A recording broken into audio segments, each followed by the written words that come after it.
সীতা নবমীর ব্রত মাহাত্ম্য কথা। নমস্কার শ্রোতা ভক্তরা, আজ আমরা জানবো সীতা নবমীর দিন কবে এবং তার ব্রত ও মাহাত্ম্য কথা। তো ভক্তরা, সীতা মাতা বৈশাখ মাসের শুক্লপক্ষে আবির্ভূত হয়েছেন, তাই নবমী তিথিকে কোথাও সীতা নবমী, কোথাও জানকী নবমী অথবা কোথাও সীতা জয়ন্তী হিসাবে পালন করা হয়। এবার আমরা জানবো মাতা সীতার জন্ম কিভাবে হয়েছিল। যখন মহর্ষি বাল্মীকি শ্রী রামচন্দ্র লক্ষ্মণকে নিয়ে মিথিলা নরেশ রাজা জনকের রাজ্যে আসেন, তখন রাজা জনক তাদের খুবই যত্ন সহকারে সৎকার করেন। তারপরে তিনি তাদের কাছে সীতামাতার জন্মের কথা বলেন, যা বাল্মীকি রামায়ণে মহর্ষি বাল্মীকি যেমন ভাবে লিখেছেন এবং যেভাবে তিনি বলেছেন সেটাই এখানে আমি আপনাদেরকে জানাবো। তো শ্রোতা ভক্তরা, রাজা জনক বললেন, হে মহর্ষি, যখন এই মিথিলাতে কিছু বছর ধরে বৃষ্টিপাত হচ্ছিল না, আর তাতে পুরো মিথিলা নগরী খাদ্য সংকটে পড়ে যায়, সে সময় কোনো ফসলই হচ্ছিল না, সমস্ত জমি শুকিয়ে কাঠ হয়ে গিয়েছিল, আর এতে এই নগরবাসী জল না পাওয়াতে খুবই দুঃখী হয়ে পড়লেন। তারা কি করবেন এই অবস্থায় কোনো কিছু চিন্তা করেই উঠতে পারছিলেন না।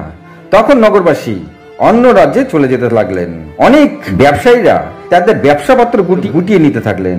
তখন নগরে থাকা অন্য অনেক প্রবীণ জ্ঞানীগুণী ঋষিরা জোর বেঁধে এসে রাজা জনককে এই দুরবস্থার কথা সম্পূর্ণ খুলে বললেন, আর তারা বললেন অতি শীঘ্রই এই সমস্যার সমাধান করতে হবে। এতে রাজা জনক চিন্তিত হয়ে পড়লেন, কি করবেন, কিভাবে সমাধান করবেন। নানা চিন্তা করতে করতে তিনি মুনি ঋষিদের নিয়ে একটি বিশাল বড় সভা বসালেন, আর সবাইকে তিনি এর উপায় বার করতে বললেন। তখন সবাই মিলে অনেক চিন্তা ভাবনার পর ঋষিরা বললেন, যদি রাজা জনক নিজে হাতে কষ্ট করে এই শুকনো জমিতে হাল চালিয়ে চাষের উপযোগী করতে পারেন, তবে এই সমস্যার হাল বেরিয়ে যাবে, আর এতে দেবরাজ ইন্দ্র খুশি হয়ে বৃষ্টিপাতও ঘটাতে পারেন। রাজা জনক ঋষিদের কথা মতন হাল নিয়ে নিজেই নাঙ্গল চালানো শুরু করে দিলেন।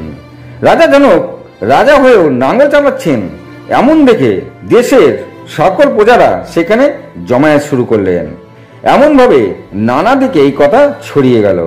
তখন সমস্ত প্রজারা সেইখানে জমা হতে থাকলেন, আর সবাই প্রার্থনা শুরু করলেন যে হে ভগবান, তাদের রাজা যে কষ্ট করছে তিনি যেন সেই কষ্টের ফল পান।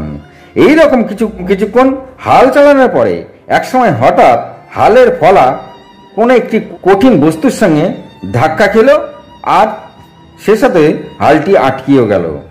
এতে রাজা আদেশ দিলেন যে হাল কিসে আটকেছে যেন তা খুঁড়ে দেখা হয়। এতে সৈন্যরা ওই হাল বার করে সেখানে খুঁড়তে লাগলেন। বেশ কিছুটা খুঁড়তেই দেখা গেল একটি ডিম্বাকৃতির শক্ত বস্তু রয়েছে। তাই দেখে রাজা তাদের ওই বস্তুটি বার করে আনতে বললেন। ওই ডিম্বাকৃতি বস্তুটা বার করে রাজার সামনে আনা হলো। রাজা দেখতে চাইলেন এর ভেতরে কি আছে, এবং তা ভাঙতেই তার ভেতরে দেখলেন একটি ছোট্ট শিশুকন্যা রয়েছে। তা দেখে মিথিলার রানী সুরনা তাকে কোলে তুলে নিলেন।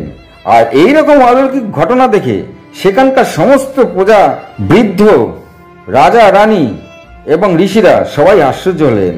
এটা কি করে সম্ভব? মাটির ভেতর থেকে বাচ্চা জন্ম নিলেন কেমন করে? তখন রাজা জনক শিশুকন্যাটিকে নিয়ে খুবই আনন্দ করতে লাগলেন। আর তখনই আকাশ জুড়ে মেঘ জমতে শুরু করলো, আর আকাশে গজরাতে লাগলো, এবং সে সাথে জোরে বৃষ্টিপাত শুরু হয়ে গেল। আর এই বৃষ্টিপাত শুরু হওয়াতেই সমস্ত প্রজা সহ ঋষি ও রাজা খুশিতে নাচতে লাগলেন। আর এই ছোট্ট কন্যা জন্ম নেওয়ার সঙ্গে সঙ্গে মিথিলার যে আকাল, সেই আকাল সমাপ্ত হয়ে গেল। আর এই কারণেই রাজা জনক ওই কন্যাকে নিজের কন্যা রূপে স্বীকার করে নিলেন। আর যেহেতু হাল লম্বা লম্বা সোজাভাবে টানা হয়, দেখতে অনেকটা সিঁথির মতন সোজা, তাই রাজা জনক তার কন্যার নাম দিলেন সীতা। এছাড়া ওই কন্যা ভূমি থেকে জন্ম নিয়েছেন, তাই সীতার আরেক নাম হলো ভূমিজা। আবার যেহেতু সীতা রাজা জনকের কন্যা, তাই বলে তার আরেক নাম হলো জানকী। এছাড়া মিথিলার রাজকন্যা রূপে সীতার আরেক নাম হলো মৈথিলী। আর মাতা সীতা বড় হলে তার বিবাহ শ্রী রামচন্দ্রের সঙ্গে হয়। এই সীতা মাতার জীবনে নানা সমস্যা দেখা গেছে, কিন্তু তিনি ছিলেন পতিব্রতা নারী, আর সে কারণে তিনি সমস্ত সমস্যার হাল নিজেই ঠিক করে নিয়েছিলেন। তো শ্রোতা ভক্তরা, এই সীতানবমীর দিন নেপালে খুবই ধুমধাম করে সীতা মাতার পূজা অর্চনা করা হয়। সেখানে বিশাল বড় সীতা মন্দির রয়েছে।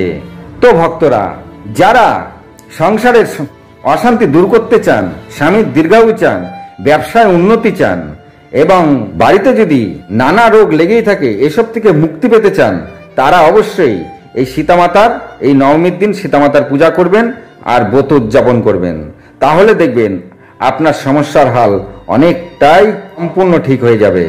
কারণ সীতা মাতার পূজায় সীতা মাতার জীবনে যত সমস্যা ছিল তার সমস্ত সমস্যার সমাধান সীতা মাতা পতিব্রতা নারী ছিল বলে তিনি একাই সমাধান করেছেন। তাই সীতা মাতার পূজা করলে সীতামাতা যেভাবে সমস্ত সমস্যার সমাধান করেছেন, আপনি নিজেও আপনার পরিবারের সমস্ত সমস্যার সমাধান করতে পারবেন। তো এই ব্রত যেভাবে একাদশী ব্রত পালন করেন সেভাবে করবেন এবং সন্ধ্যায় আপনি পালন করে নিতে পারেন, কোনো অসুবিধা নাই। তো শ্রোতা ভক্তরা, আজ এই পর্যন্তই। যদি ভালো লাগে তবে একটি সাবস্ক্রাইব করে দেবেন। ভালো থাকুন, সুস্থ থাকুন, নমস্কার।